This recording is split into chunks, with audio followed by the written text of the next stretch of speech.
Good morning, नमस्कार। मैं विजयलक्ष्मी गुप्ता आप सभी दर्शकों का अपने चैनल पर स्वागत करती हूँ और उम्मीद करती हूँ कि सभी स्वस्थ होंगे, मस्त होंगे और नए साल में अपने जो एग्ज़ाम लगे हुए हैं उनकी तैयारी में व्यस्त होंगे। मेरी शुभकामनाएँ आप सभी के साथ हैं। आज उपस्थित हुई हूँ बहुत ही गंभीर मुद्दे को लेकर के चर्चा करेंगे और मुद्दा तो वही अपना पुराना है कि कटाव क्या जाएगी, अहर्ता क्या है। ये दो प्रश्न ऐसे हैं जो मुख्य सेविका भर्ती में लगातार ट्रेंडिंग में रहे। ट्रेंडिंग इसलिए बोल रही हूँ क्योंकि कोई दिन ऐसा नहीं गया है जब कुछ अभ्यर्थी इस बात को लेकर के परेशान ना हुए हों, उन्होंने मैसेज ना किया हो, फ़ोन ना किया हो। वो बार बार भविष्य के गर्भ में क्या है जानना चाहते हैं और कहना भी उनका ये है कि आप पहले बोलती थी, कहती थी, कटाव बता देती थी और प्रेडिक्शन करती थी, अब क्यों नहीं करती हैं। तो उसका बहुत बड़ा कारण ये है कि आप सभी जानते हैं कि 34,000 बच्चों में 8,337 लोगों का ही डीवी के लिए सिलेक्शन हुआ है और सभी को ये बात पता है। पहले भी ये बात पता थी कि 34,000 में से कुछ ही लोग आगे जाएंगे और अब भी ये बात पता है कि 8,337 में मात्र 2,567 लोगों का ही चयन होना है। सब जानते हैं कि इसके अलावा जो बच्चे बच जाएंगे वो सीधे बाहर हो जाएंगे और अंतिम चयन मात्र 2,567 लोगों का ही होगा।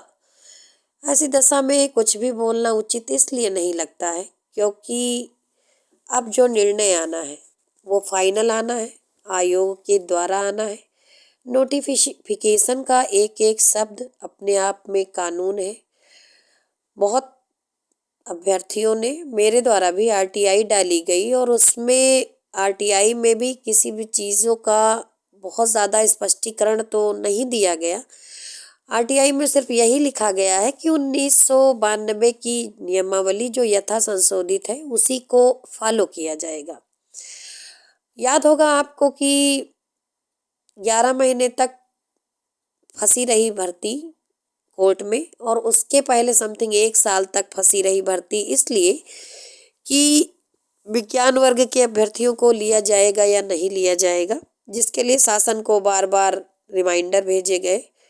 उस रिमाइंडर का भी जो जवाब आया, उस रिमाइंडर के जवाब में भी सिर्फ यही लाइन लिखी हुई है कि विज्ञान वर्ग को लिया जाएगा या नहीं लिया जाएगा। इसके संदर्भ में सिर्फ इतनी सी बात लिखी हुई है कि 1992 की नियमावली जो यथा संशोधित है उसको लागू किया जाए। इसके अलावा उसमें किसी भी प्रकार का कोई स्पष्टीकरण नहीं है। तो कोई यूट्यूबर, कोई अभ्यर्थी या कोई तीसरा पर्सन इस बात को डिसाइड नहीं कर सकता है। आप लोग यहाँ तक आए हैं, सकारात्मक रहिए और अपना डीवी करवाइए। डीवी के बाद जल्द से जल्द रिजल्ट जारी होगा आयोग के द्वारा और जब रिजल्ट जारी हो जाएगा तो चीज़ें स्वतः ही स्पष्ट हो जाएंगी कि किसको लिया गया है और किसको नहीं लिया गया है। फिलहाल मेरे हिसाब से 8,337 लोग अभी इन हैं जिनसे प्रोविज़नल भराया जा रहा है। वो थोड़ा सा परेशान हो रहे हैं, पीड़ित हो रहे हैं, बट प्रोविज़नल भराने का तात्पर्य ये नहीं है कि आप बाहर हैं, क्योंकि प्रोविज़नल किसी व्यक्ति विशेष से नहीं भराया जा रहा है। प्रोविज़नल उनसे भराया जा रहा है जिनकी डॉक्यूमेंट में कोई त्रुटियां हैं या जिनका सब्जेक्ट 3 साल नहीं है। तो इसका मतलब ये नहीं है कि आप बाहर हैं। इसीलिए आप किसी भी प्रकार का कयास ना लगाएं, अनुमान ना लगाएं, क्योंकि सारे अनुमान धरे के धरे रह जाएंगे। ठीक वैसे ही जैसे पहले ये कहा जाता था कि 50 के अंदर डीवी हो जाएगी, लेकिन 50 के ऊपर डीवी का कटाव निकल गया। भर्ती कोई भी हो, कुछ एक लोगों के तुक्के सही लग जाते हैं और बाद में वो बोलते हैं मैंने जो कहा वही हुआ, पर ऐसा नहीं है। प्रायिकता का नियम कहता है कि कुछ भी बातें कही जाती हैं तो उनके लगभग चांस होते हैं सही हो जाने के। वैसा ही कुछ चलता है भर्तियों में प्रेडिक्ट करने वालों के साथ और उनके प्रेडिक्शन को सही मानने वालों के साथ। तो मुझे नहीं लगता है कि कोई भी इसको सही प्रेडिक्ट कर सकता है, क्योंकि आंकड़े जो भी हैं वो आयोग के पास हैं, किसी व्यक्ति विशेष के पास कोई सही आंकड़ा नहीं है। तो मेरा यही कहना है कि आप लोग जहाँ इतना इंतज़ार किए हैं थोड़ा और कर लीजिए। किसी को बाहर करके किसी को अंदर नहीं करना है। स्पष्ट रूप से मैं कहना चाहूँगी कि नोटिफिकेशन का एक एक शब्द अपने आप में कानून है। 1992 की नियमावली जो यथा संशोधित है वही फॉलो होगी। नोटिफिकेशन को पढ़ लीजिए। 1992 की जो नियमावली है उसको स्तंभ 2 पढ़ लीजिए। आपको वार्ता स्पष्ट हो जाएगी। लेकिन इनको पढ़ने के बाद भी अगर स्पष्ट नहीं हो रही है, आप नहीं समझ पा रहे हैं तो इंतज़ार कर लीजिए। अब बात करेंगे कटाव को लेके। कई सारे चैनल के माध्यम से या टेलीग्राम ग्रुप के माध्यम से अपना अपना प्रेडिक्शन रखा जा रहा है, तो इसमें किसी को कोई बुरा नहीं लगना चाहिए। सभी अपना अपना अनुमान लगा रहे हैं। जिसका जितना ज़्यादा नंबर, वो कटाव को अपने प्राप्त किए नंबरों से 1-2 कम करके ही बता रहा है और ये मानव स्वभाव है। तो परेशान होने की ज़रूरत नहीं है।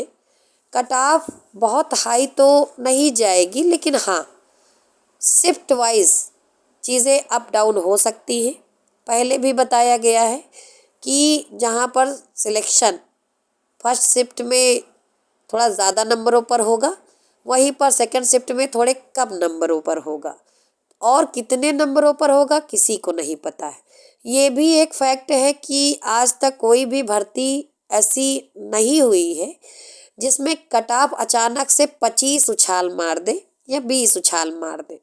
अभी तक की चाहे लेखपाल भर्ती हो, चाहे वीडियो भर्ती हो, चाहे एएनएम भर्ती हो, कोई भी भर्ती हो, सभी भर्तियों में 10 का आंकड़ा भी क्रॉस नहीं हुआ है, यानी 10 नंबर भी उछाल नहीं मारा है। ठीक है, 10 नंबर उछाल नहीं मारा है तो हम +10 ही करके चलते हैं। शिफ्ट कोई भी हो, हम +10 मान के चलते हैं और +10 मानेंगे तो भी डेटा बहुत ऊपर नहीं जाएगा। कुछ मुद्दे ऐसे हैं जिन पर कोई भी व्यक्ति बोलना नहीं चाहता है, क्योंकि चीज़ें आपके हित में होंगी तो आप खुश हो जाएंगे। और 1% भी आपको लग गया कि ये बात मेरे फेवर में नहीं है, तो अपनी पुरानी आदत, आप लोग उसकी आलोचना करेंगे, उसको उल्टा सीधा कहेंगे, खुद भी परेशान रहेंगे। शायद यही कारण है, इसीलिए ओपनली कोई चीज़ बोली नहीं जा रही है। और बोल करके करना भी क्या है, जो करना है वो आयोग करेगा। हम और आप या कोई तीसरा पर्सन, बोलने वाला होता कौन है। एक बात और समझिए कि चीज़ें जो भी होंगी वो नियम कानून से होंगी, किसी व्यक्ति विशेष के कहने पर नहीं होंगी।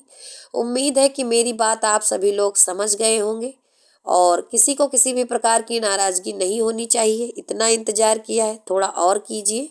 जल्द ही आपके समक्ष जो अंतिम चयन है उसका रिजल्ट आवेगा, लेकिन उसके पहले ये ज़रूरी है कि 13 फरवरी तक पूरी डीवी संपन्न हो जाए और फिर थोड़े इंतज़ार के बाद आपके जितने भी प्रश्न हैं उनके उत्तर आपको ऑथेंटिक रूप से प्राप्त हो जाएंगे।